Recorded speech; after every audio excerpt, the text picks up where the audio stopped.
All right, Ryan here with longrangeonly.com, and in this video we are going to be doing a cartridge guide. Now we've got a couple of them in written form on the forum on the front page, and they've got links up top so you can see those with lots of great data on them. And today's going to be the first video one. We plan to follow up with video cartridge guides on the others. This one is going to be particularly exciting for me because it's on what I would consider my favorite caliber. I've always been a huge 7mm fan. I think it fits a great niche for most of the game that I'm hunting. I wouldn't choose it for elk, and we'll come back to that here in a little bit, but let's go ahead and talk about what we're going to be talking about today, and that's the 7 PRC. So I'll get some close-ups of what I've got out here, but we've got a 7 PRC with a 180 ELD M right here, and then we've got right next to it a 180, this is a 190 A-tip. We've got a couple other bullets right here, and like I said, I'll zoom in so you can see those. I've got a 6.5 PRC, 300 PRC heat here for comparison, and then right in here we've got 28 Nosler, 7 LRM, 7 rim mag, the 7 PRC, 7 WSM, a 7 270 WSM, a 7 Max, and a 7 short action ultra mag. Again, I will zoom in on all of those because you probably can't see them from where you are. Like I said, the 7mm is probably my favorite caliber. Let's go ahead and talk about that. I think that anecdotally speaking, the 7mm are superior in the accuracy department over 6.5s. Their 6.5s can shoot. You know, I really love the 6.5 PRC, both with the 147 ELD M and the 156 Burger. I've gotten extremely accurate groups with those. Same with the 6.5 SAUM. But I think with the smaller case capacity 7s, like your 284s, your 7 short action ultra mags, they are just a little bit more accurate. Now the 7 WSM and the 7 PRC are a little bit bigger. They're not going to be as inherently accurate. Again, we can argue about that all day long. You guys can do that amongst yourselves. The data supports it. There's a reason why F-class cartridges, certain of the F-class cartridges win. Same with the 1,000-yard bench rest. It's not because they just want to pick a favorite cartridge. But the 7mm in that, the 7 SAUM is around 73 grains case capacity water, and then the WSM is going to be right around 83. The 7 PRC is the exact same case capacity as the WSM. And I'll try to wrap all this together towards the end and get it kind of summarized in the important pieces of this. But that mid 80s case capacity with a 180 grain bullet makes for a very, very consistent cartridge. And in my experience, it just consistently outshoots the 6.5. I think the 6.5 with like a 147 or even a 140 Burger, but especially with the 147 ELDMs and the 156 Burgers, is perfectly capable when driven over 2,900 foot per second and probably 3,000 foot per second for the 140, is perfectly capable of taking antelope and deer out near 1,000 yards. I think that the 7mm does it a little bit better, and I do think that if you took hundreds and hundreds of groups, you would see that the more accurate 7mm will outshoot the more accurate 6.5s. That's why you don't see them in those competitions very much anymore. They tried, they just won't hold the vertical like the 7s do in my experience. Now, when it comes to elk hunting, I'm taking a 30 caliber all day. There's no way you're going to talk me into a 7, but I hunt other animals more than I hunt elk. And I will always have a 30 caliber, and if I can only have a 30 caliber or one rifle, it would be a 30 caliber. But I love the 7mm. They have very light recoil.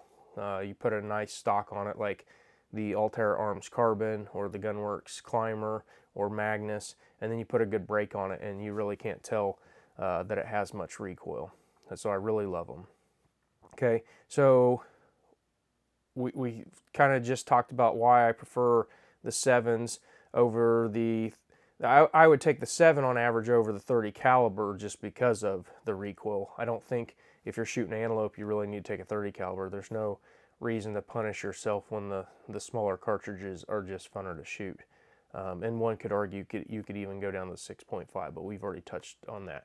So to wrap that which cartridge or which caliber piece up, I would take the 7 because I think it's a great compromise as long as I'm not elk hunting. Now, why would I take this 7 PRC, or why do we need another 7mm cartridge over some of the other ones you see right here? First of all, none of these other cartridges come from factory or in SAMI form, which most manufacturers follow the SAMI form for legal reasons. None of them come with a proper throat. The 28 Nosler has a super short throat. The 7mm Rim Mag has a super short throat. The WSM was made to shoot out of a short action. I think they're absolutely worthless in a short action. Same with the short action Ultra Mag.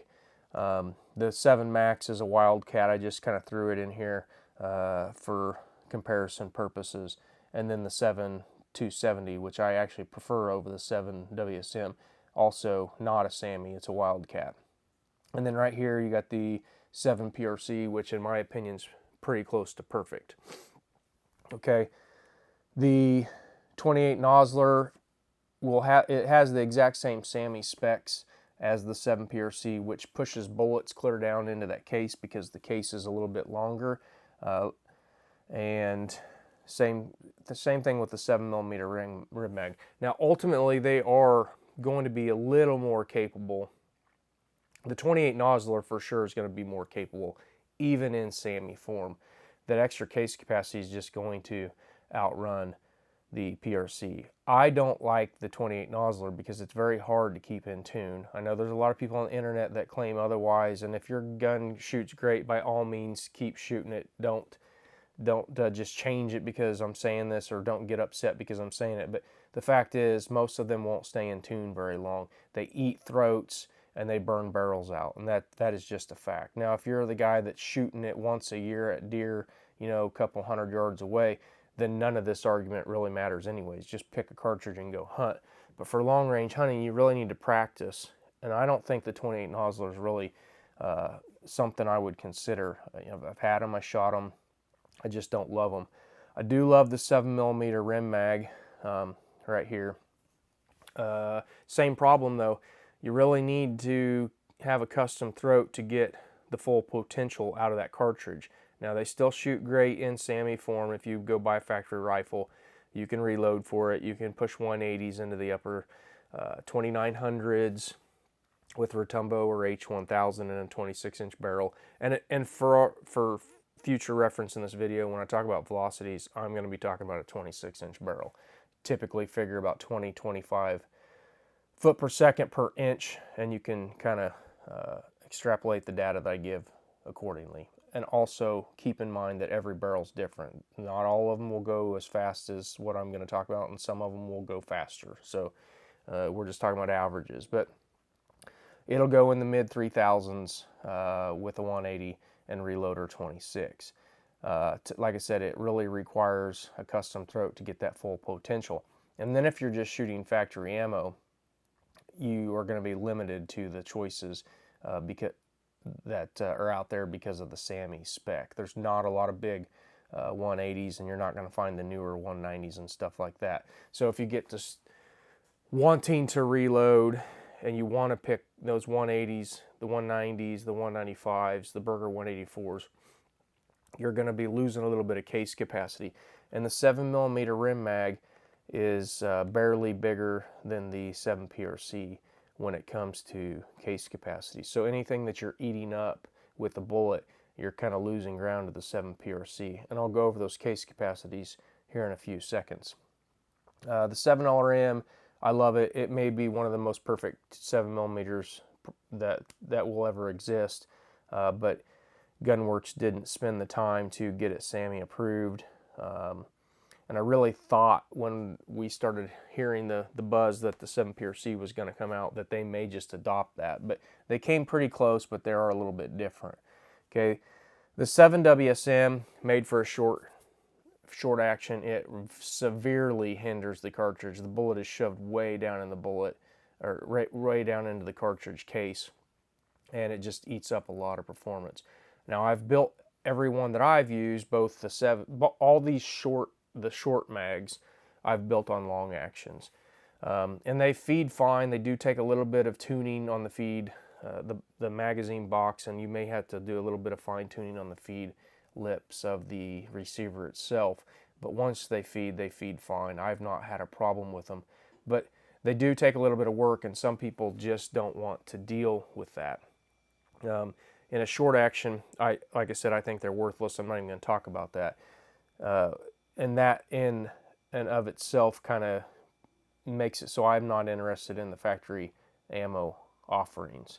Okay, so when you get down to it, the 7 PRC is basically going to have the same performance as a 7 WSM and a 7 rim mag, but it is, you don't have to have a custom throat. You don't have to worry about figuring out what throat dimensions work, what don't, which ones don't, and figuring out what you want to build when you build one with a gunsmith. If you want to go factory, it's a clear choice. The 7 PRC has the correct throat already. So those three are going to be basically the same, and I just described why I would pick the PRC over the other two. The 7 SAUM, if you go out and you took 2 identical rifles, which is impossible, but you took 2 identical rifles and you shot 1,000 groups, also impossible. The 7 SAUM is going to outshoot it. The smaller the case capacity, to some extent, the more accurate these cartridges are going to be. Obviously, when we start hunting, wind comes into play, and I'll come back to that here in a minute. I'm just talking about raw accuracy in no conditions. But it's, on average, not going to go as fast as the 7 PRC. So, kind of wrap up why I think the 7 PRC is better. Just when you talk about case capacities, I think it's the perfect case capacity. The 28 Nosler is a little bit too overbore. It's going to eat barrels on average. It's going to be harder to keep in tune. It's going to be more prone to carbon rings in the throat. The SAUM, on average, is going to be a little bit slow for me for a hunting rifle. Still very accurate, and if you really are wanting the extreme accuracy, a 7 SAUM is still not a bad idea. The 7 WSM, the 7 rim mag, and the 7 PRC are the capacities I think are about perfect for hunting. They are a great compromise of velocity and accuracy. And then of those three, why I would choose the PRC, it's clear to me the SAMI specs are just superior to the others, and I don't have to fidget with trying to get the right reamer to make the rifle. Now, obviously, there are gun builders out there that have already figured out the 7 rim mag. You can call them up, you can get one, and they'll shoot fine, and there's nothing wrong with that. But I think the easy button is the 7 PRC.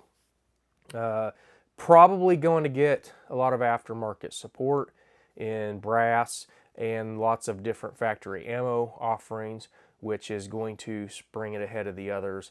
And realistically, some of these cartridges are just so popular and they've been around for a long time, they're probably not going to go anywhere. The 7mm rim mag, the 300 Win mag, the 6.5 284.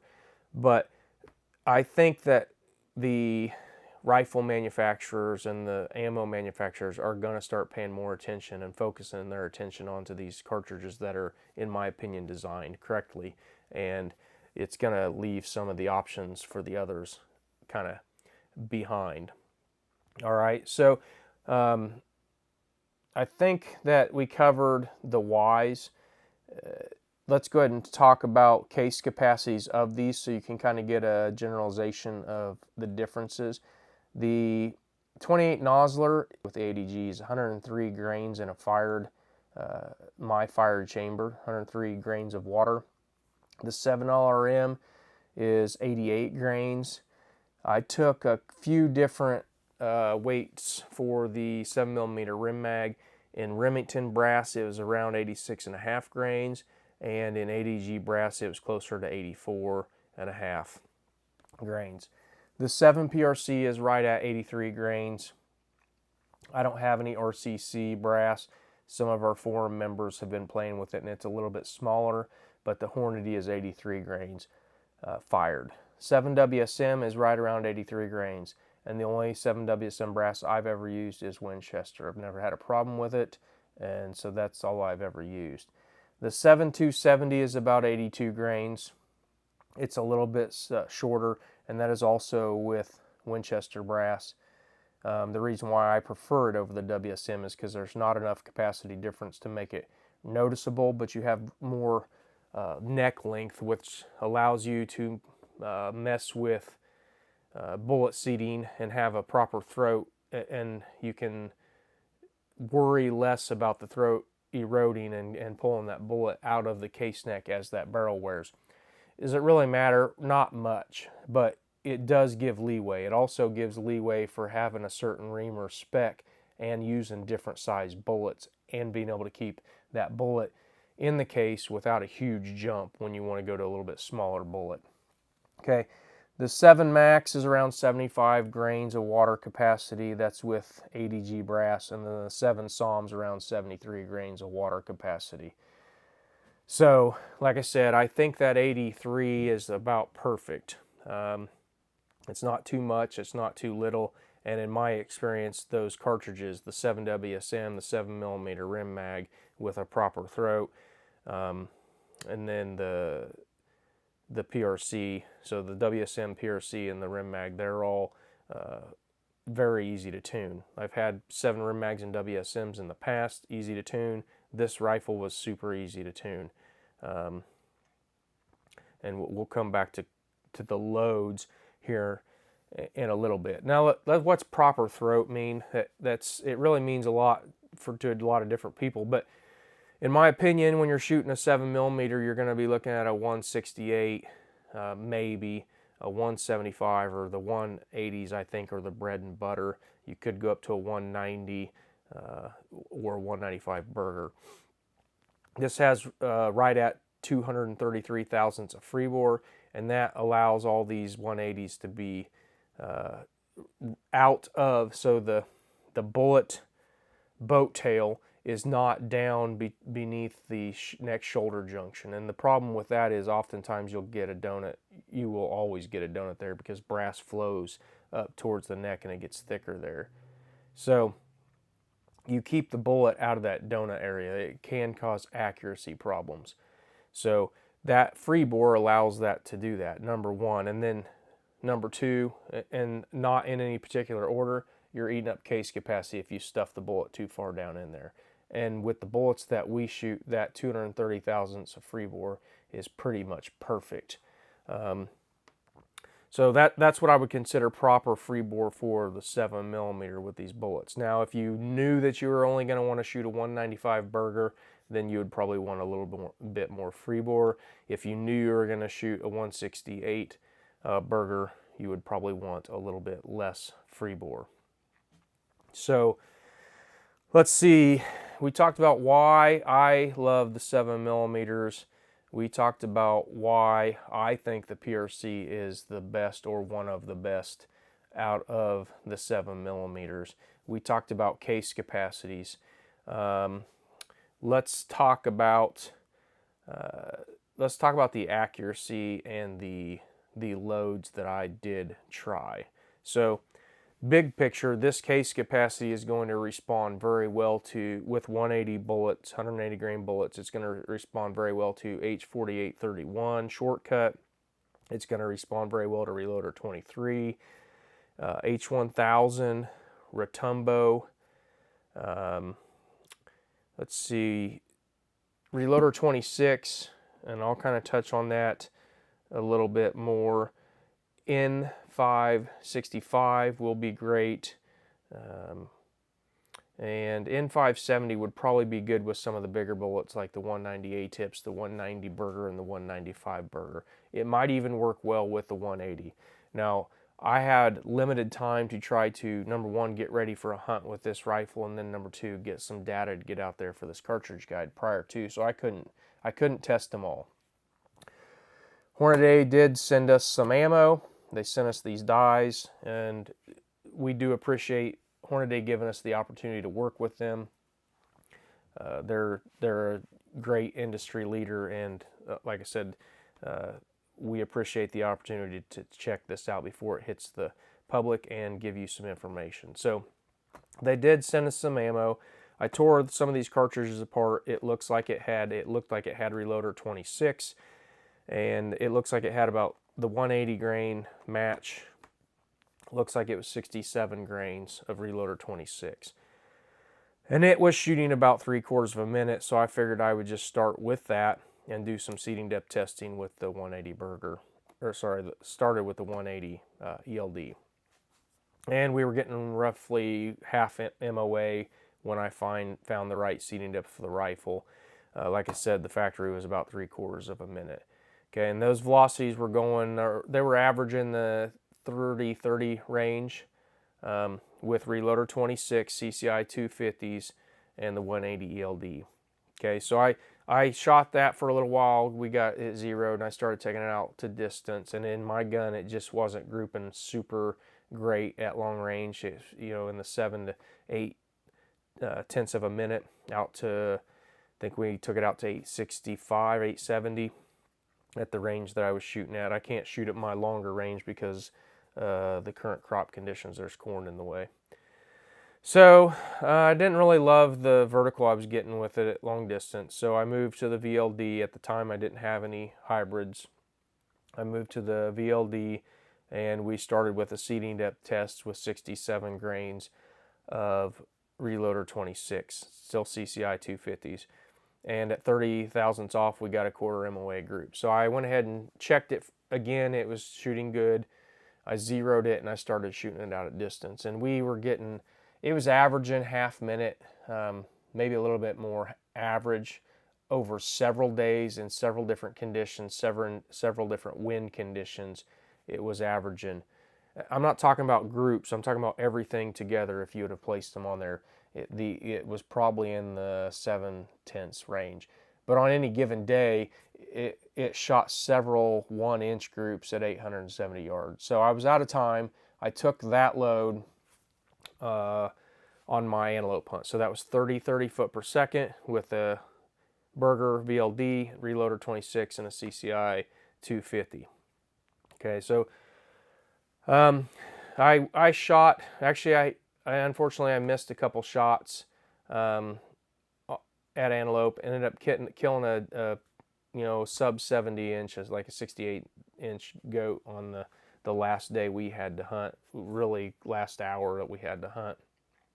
And I brought it home and I started shooting it some more, and it started getting it's not getting flyers, and I know there's going to be a lot of people that say, complain about the load itself or say you didn't do something right, but I would say maybe 1 out of every 50 or so is going where it's like, where did that come from? I think one of our forum members, Gray Fox, said it best. He stopped using it because he called it the "where did that come from" flyers. I mean, like I said, it shoots really, really tiny. It shoots 1/4 MOA most of the time, but then once in a while you have a bullet come out of nowhere. And I've experienced that with reloader 26 on several cartridges, and I think I'm going to take a break from it. So I needed to go play with the cartridge for this cartridge guide anyway, so we moved on to H1000 next. It's getting right around a half minute with H1000, and the VLD's going 2950, and that charge was 68 grains. That is on the warm side. It starts to get bolt click. It wasn't really getting pressure signs, your typical flat primers and your plunger marks, but just the bolt click with four or five times fired brass. But in any case, it was right around a half minute. I moved on to the 180 hybrids, H1000, and started low and worked up. And 67.2 grains of H1000, CCI 250s, and the 180 hybrid is every single shot that I have fired can be covered with a dime. Every single shot, multiple days, picking the gun up, taking it home, taking it back out, shooting again, different light conditions, different wind conditions, different humidity, different temperatures. Every single shot can be covered with a dime with 67.2 grains of H1000, 180 hybrid, 23 thousandths off. That's the load I'm going to stay with. There is only one problem, and I don't care, but it's only going 2895 foot per second average,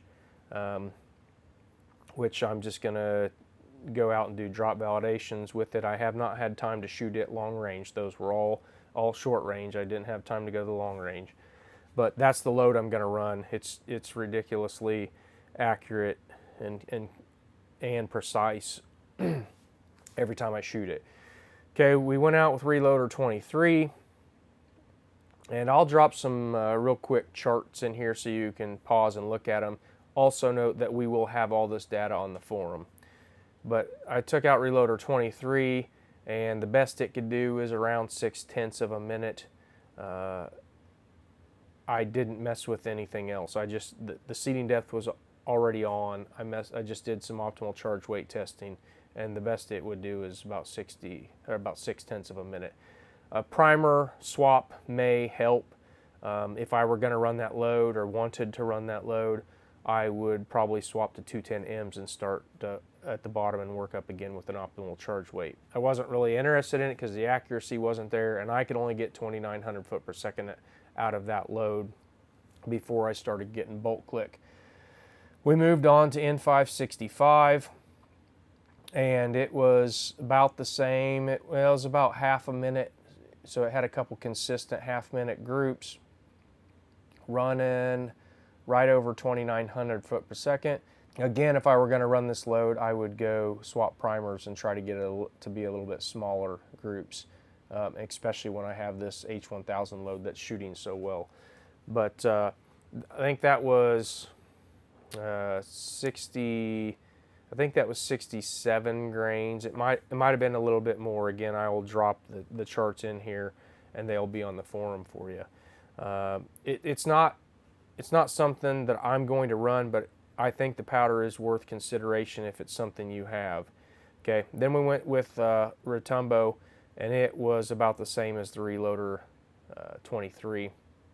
It was 6-7 of a minute's the best I could get out of it. I would probably want to try some 210Ms and maybe even some 215Ms with the Rotumbo. But like I said, these are all powders that I would consider. I ran out of time to test Hodgson's H4831 shortcut.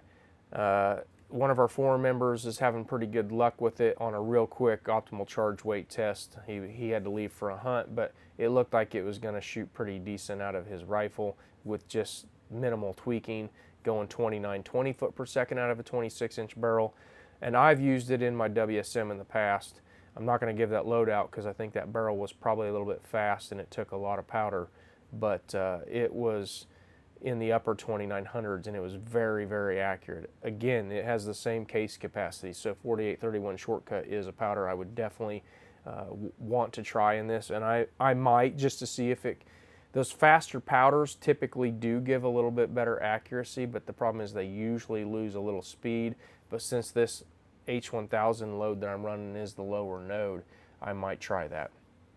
So let's go ahead and take some measurements here. Now there's too much stuff here. I didn't want to write it down. We'll just start looking at it real quick to give you guys an idea of where these are going to be touching when you seat into the lands in your typical chamber.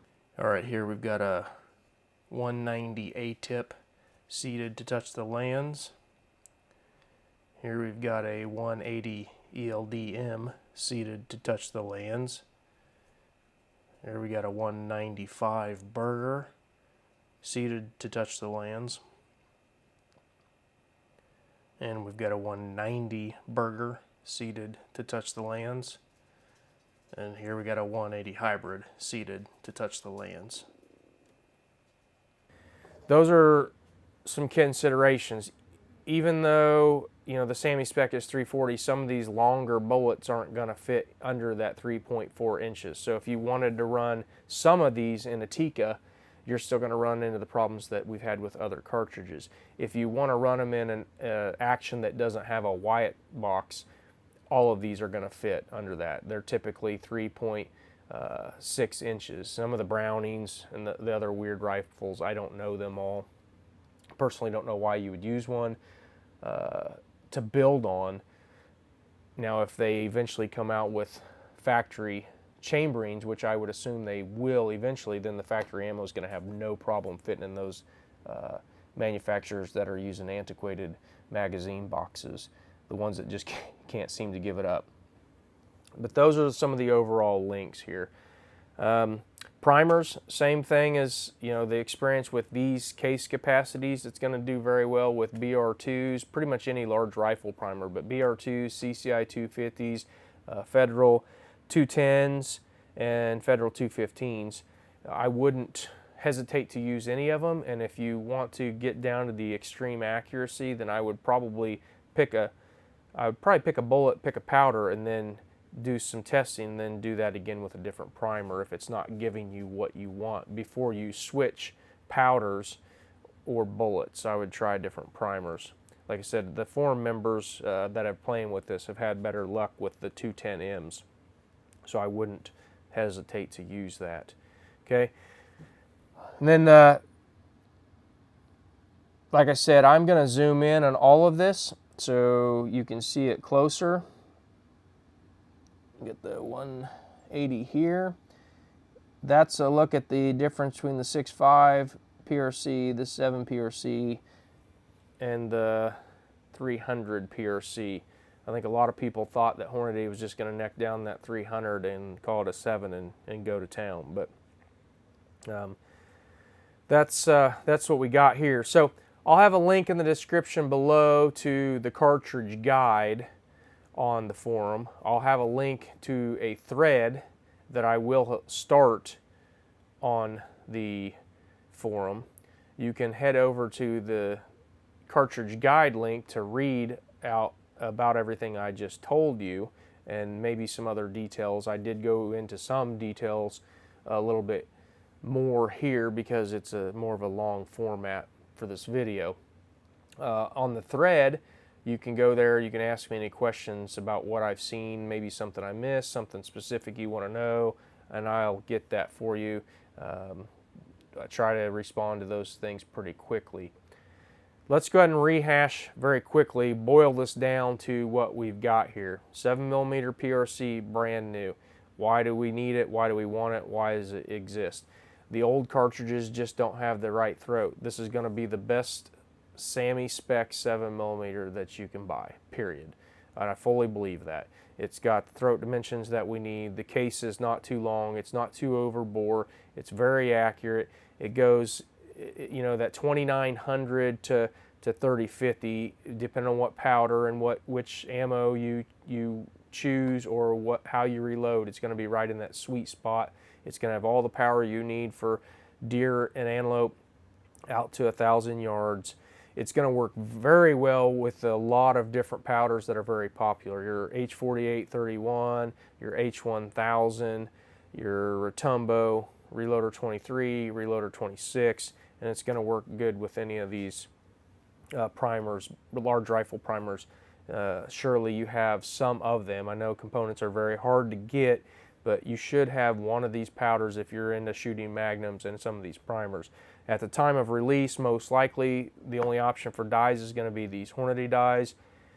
Honestly, they're not my favorite, but they do work very well, and I'm getting very accurate ammo out of it. I did put one of the micrometer seeders from another set of Hornady dies I have on my seeding die, and it's been great. So I wouldn't let that hold you back, but I would imagine aftermarket support's going to be arriving very quickly after the cartridge announcement.